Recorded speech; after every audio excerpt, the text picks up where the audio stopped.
Coucou les amis, bienvenue dans un nouvel épisode du podcast. Aujourd'hui, je vais te partager les clés qui m'ont permis d'apprendre à dire non.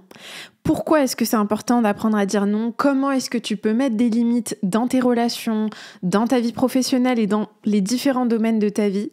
Parce que tu vas voir que finalement, la plupart des choses que tu désires le plus sont vraiment reliées à ta capacité à dire non aux choses qui ne sont pas alignées à ce dont tu as besoin, à ce que tu désires. Pour ceux qui ne me connaissent pas, je m'appelle Mariam Gaderi et dans ce podcast, je te partage les idées et les outils qui ont transformé ma vie et qui m'ont permis de passer de quelqu'un d'hyper timide, qui n'avait pas confiance en elle, qui doutait énormément d'elle et qui se mettait jamais en avant, à quelqu'un qui a beaucoup plus confiance en elle et qui ose prendre de la place sans s'excuser.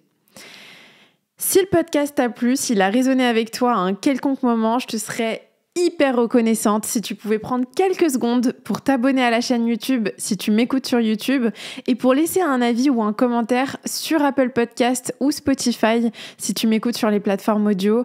Ça aide énormément le podcast à prendre en visibilité et moi ça me permet d'avoir accès à des invités auxquels j'aurais eu difficilement accès sans ton aide. Je te souhaite une très très belle écoute. Alors pourquoi est-ce que c'est important de dire non et je réfléchissais à ça parce que l'autre jour je repensais à une relation que j'ai eue il y a quelques années où j'étais avec quelqu'un avec qui j'avais vraiment le sentiment de devoir petit à petit, progressivement sans m'en rendre compte, mettre de côté mes besoins. Et ce qui s'est passé, c'est qu'au fur et à mesure du temps, j'ai commencé à dire oui, systématiquement à dire oui de manière compulsive à ce dont lui avait besoin et à dire non à ce dont moi j'avais besoin. Et c'est quelque chose auquel je réfléchissais parce que il y a quelque temps, je repensais à cette période où j'étais avec cette personne et à un moment donné, je me rappelle que on était ensemble et c'était les vacances et on avait passé toutes les vacances enfermés à la maison à regarder des films. Et c'était peut-être une période de 1 semaine ou 10 jours comme ça, enfermés tout le temps à regarder des films. Et en fait, à un moment donné, au bout de quelques jours, je me sentais oppressée, j'en avais marre. J'avais marre d'être à la maison, j'avais envie de faire des choses, j'avais envie de sortir, d'explorer. Et pourtant, moi, je suis quelqu'un d'hyper casanière, hyper introvertie, mais à ce stade, j'en avais vraiment marre d'être trop enfermé, trop reclus un peu dans cette dynamique. Et je me rappelle que à ce moment-là, je me suis observée et je me suis pas forcément reconnue parce que au lieu d'en parler à cette personne et lui dire en fait moi ça me saoule, j'ai pas envie de rester enfermée comme ça, j'ai pas envie de rester à la maison, regarder des films sans cesse, je pense que c'est trop bien de le faire de temps en temps, mais j'ai envie de faire autre chose, j'ai envie de vivre en fait, tout simplement, tu vois, j'ai envie de faire autre chose. Et je me rappelle que au fur et à mesure du temps, à force d'être avec cette personne et de voir un peu comment il réfléchissait et dans les moments où j'exprimais ce dont j'avais besoin, à quel point lui réagissait d'une manière qui me donnait le sentiment que c'était mal ce dont j'avais besoin ou que mes envies, mes désirs ou mes limites étaient pas normales et que j'étais chiante ou que j'étais embêtante. Et donc petit à petit, j'ai vraiment internalisé ça et j'ai commencé à taire de plus en plus ce dont moi j'avais besoin au profit de la relation parce que j'avais tellement peur de perdre cette relation, je m'étais tellement créé un faux sentiment de sécurité dans cette relation que j'ai commencé à mettre de côté ce dont j'avais besoin. Et donc, la leçon que j'en tire, c'est que déjà, dans un premier temps, si tu ressens ça avec quelqu'un, que ce soit dans une relation amoureuse, dans une relation amicale, dans une relation familiale, professionnelle, c'est qu'il y a un problème de communication quelque part et c'est qu'à un certain niveau, tu te sens pas suffisamment en confiance avec cette personne pour exprimer librement qui tu es avec tes limites, avec tes envies, avec tes besoins, avec toutes les choses qui te constituent et qui font que t'es qui tu es. Parce que personne, à aucun moment, il existe un être humain qui peut plaire à un autre être humain 100% du temps et rentrer dans ses besoins à l'autre 100% du temps. Et donc, quand tu es face à une relation où tu vois que tu as du mal à dire non, et à exprimer tes besoins, il y a déjà une première question à se poser, c'est pourquoi est-ce que je ressens ça dans cette relation ? Pourquoi est-ce que j'ai autant peur de parler de ce dont j'ai besoin dans cette relation ? Pourquoi est-ce que ça me fait si peur ? Je me sens autant coupable de pas vouloir la même chose que cette personne à tel moment. Et donc, quand tu prends conscience de ça, déjà, dans un premier temps, tu peux mettre le doigt sur peut-être une dynamique dysfonctionnelle dans certaines relations que tu entretiens et commencer à ouvrir le dialogue et la communication avec cette personne pour lui faire savoir que tu te sens pas forcément libre de lui exprimer ce dont tu as besoin sans te sentir coupable, sans te sentir jugé, sans te sentir pas à la hauteur, inadéquat, honteux, impuissant, bref, tout ce que tu peux imaginer. Ça, c'est un premier point que je voulais vous partager.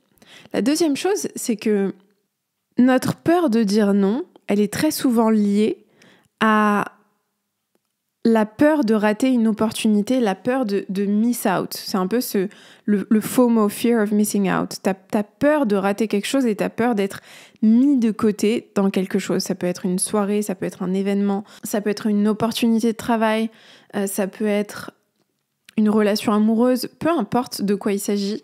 Ce qui se passe souvent, c'est qu'on se force à dire oui à plein de choses par peur de rater une opportunité, alors qu'en réalité, pour être totalement honnête avec vous, tu peux jamais rater une opportunité dans un sens.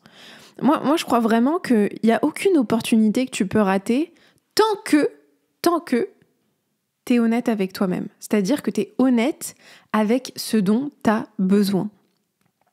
Et pourquoi je dis ça ? Parce que pour moi, les opportunités, c'est pas les autres qui nous les créent. C'est pas les autres qui vont créer les opportunités dont on a besoin, c'est nous-mêmes qui allons nous créer ces opportunités. Et depuis que j'ai ce mindset, et vraiment c'est un mindset que j'ai adopté depuis quelques années, je peux vous promettre un truc, c'est que j'ai plus peur de rater des opportunités. Il y a des moments, bien sûr, où ça peut me piquer, où je peux me sentir exclue, où je peux avoir peur de rater quelque chose, mais c'est très bref, en fait. Ça va très, très vite. Puis je reviens à moi-même, je me recentre et je me rappelle que les opportunités, c'est moi qui me les crée. Il n'y a personne qui va me créer mes opportunités à ma place. Et donc, quand tu as cet état d'esprit, tu n'as pas peur de rater quelque chose fondamentalement. Tu t'autorises à dire non à certaines choses et tu t'autorises à exprimer pleinement qui tu es, en étant à l'aise avec le fait que ça va pas forcément plaire à tout le monde et qu'il y en a peut-être qui vont te rejeter, te mettre de côté parce que ça leur correspond pas. Et quand tu es vraiment conscient de ça, tu peux même être hyper content que ces personnes réagissent comme ça parce que pour toi, c'est un super indicateur de en fait, ces personnes-là, c'est pas mes personnes. Elles sont pas censées être dans mon cercle, dans mon espace et je suis pas censée être dans le leur. Et donc, il y a moins de malaise, de mal-être avec le fait de ne pas correspondre à certaines choses ou certaines personnes. Puis, ce qui est important à comprendre aussi dans tout ça, c'est que si tu as peur de dire non aux autres, c'est parce que tu as peur que les autres te disent non. Quand tu es à l'aise avec le fait que quelqu'un te dise non, et que tu arrives à pas le prendre personnellement, à pas te dire, à pas remettre en question toute ta valeur, tout ton sentiment d'importance, qui tu es fondamentalement, et comprendre que cette personne te dit non parce qu'il y a juste une incompatibilité et que ça n'a rien de personnel, en fait, tu as le même état d'esprit quand toi tu dis non à quelqu'un ou à quelque chose. T'as le même état d'esprit et t'es beaucoup plus à l'aise. Donc, si t'arrives à être plus à l'aise avec le fait qu'on te dise non, qu'on te rejette, qu'on te refuse certaines choses, en fait, t'es beaucoup plus à l'aise avec le fait de faire la même chose. Si tu regardes la pyramide de Maslow qu'il a fait en 1970, tu vas voir que ce qu'il disait sur les limites, c'est que les limites, c'est ce qui nous permet de nous réaliser, c'est ce qui permet de nous accomplir dans la vie. Et c'est vraiment ce qui nous permet de nous épanouir et de créer des relations qui sont beaucoup plus saines, beaucoup plus vraies et authentiques que celles où on essaye de s'acclimater à tout ce que les autres nous disent, tout ce que les autres nous projettent et tout ce dont les autres ont besoin. Et donc, ce qu'il faut comprendre, c'est que moi, il y a vraiment un principe que je veux vous partager et je suis sûre que ce principe-là, il va énormément vous aider. C'est que quand tu mets des limites à quelqu'un, quand tu dis non à quelqu'un, tu lui fais le cadeau de se dire oui à autre chose. C'est-à-dire que toi, tu as du mal à dire non, tu te sens coupable de dire non parce que tu considères que tu es uniquement en train de priver cette personne de quelque chose, d'une opportunité, d'une relation ou peu importe. Mais tu vois pas tout ce que tu lui offres à côté. C'est-à-dire que tu vois pas le fait que tu lui dises non comme une autre forme de oui. Parce qu'il n'existe aucun non sans oui. Donc à chaque fois que tu dis non à quelque chose, tu ouvres une autre porte sous une autre forme. Quand tu dis oui à quelque chose, tu dis non à autre chose. Quand tu dis non à quelque chose, tu dis oui à autre chose. C'est une loi de la nature, c'est une loi universelle. Donc au lieu de te sentir coupable quand tu dis non à quelque chose, vois plutôt à quoi est-ce que tu as dit oui. Où est-ce que tu as ouvert la porte ailleurs, que ce soit pour toi ou pour quelqu'un d'autre. Et quand tu comprends ça, tu te libères profondément de cette culpabilité et de ce poids de te dire que, en fait, t'es la mauvaise personne, t'as dit non, t'as empêché quelqu'un de vivre quelque chose ou toi-même tu t'es empêché de vivre quelque chose, t'as peut-être raté une opportunité. Mais en fait, tu rates rien parce qu'il y a toujours une autre porte à côté qui s'ouvre au même moment où tu fermes cette porte. Voilà, j'espère que ce podcast t'a plu, qu'il t'a donné vraiment des clés pour mieux appréhender le fait de mettre des limites et de dire non dans les différents domaines de ta vie. Si tu as envie d'aller plus loin, si tu as envie de mieux explorer ces sujets de développement personnel, de confiance en soi, d'entrepreneuriat, de tous ces sujets qui me passionnent personnellement, je t'ai créé et je t'ai assemblé une liste de livres complètement gratuite à laquelle tu peux avoir accès en cliquant sur le lien en description de ce podcast. Et encore une fois, si le podcast t'a plu, s'il a résonné avec toi, n'hésite jamais à me faire tes retours. Moi, j'adore lire vos retours sur le podcast, sur les réseaux sociaux. Ça me fait tellement plaisir et ça m'aide à savoir les sujets qui vous touchent plus que d'autres. Donc, si tu as aussi des sujets que tu aimerais que j'aborde dans le podcast, n'hésite vraiment pas à me les partager. Et comme d'habitude, je t'envoie énormément d'amour.